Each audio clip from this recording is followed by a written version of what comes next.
Acidity বা গ্যাস্ট্রিকের এই সমস্যা দূর করবার জন্য দুইটা পদ্ধতি। একটা হলো যে স্বাস্থ্যসম্মত ইফতারি এবং সাহরি খাও, 2 নাম্বার হলো ঔষধ। বাজারে কয়েক ধরনের ওষুধ পাওয়া যায়। কিছু ওষুধ আছে যেটা অ্যাসিডকে কন্ট্রোল করে, যেমন পিপিআই, যত প্রাজল গ্রুপের ওষুধ আছে সবগুলো, এবং আরেকটা হলো ফ্যামোটিডিন গ্রুপের ওষুধ। এই ওষুধগুলো সাধারণত খাবারের আগে খাওয়া উচিত, যেমন সেহরির আগে, ইফতারের 1 থেকে 2 ঘন্টা পর, অথবা ঘুমানোর আগে।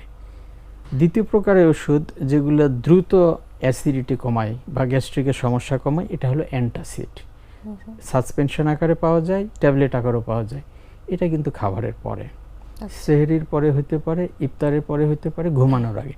তৃতীয় আরেক প্রকারের ওষুধ বাজারে আছে, এটা সাধারণত যাদের পেট ফাঁপে অথবা বলে যে পেটে খাবার জমে আছে, নামছে না, তাদের জন্য। এটাকে প্রোকাইনেটিক বলে। 2 ধরনের ওষুধ বাজারে আছে, ডমপিরিডন, প্রোকাইনেট আর ইটোপ্রাইড।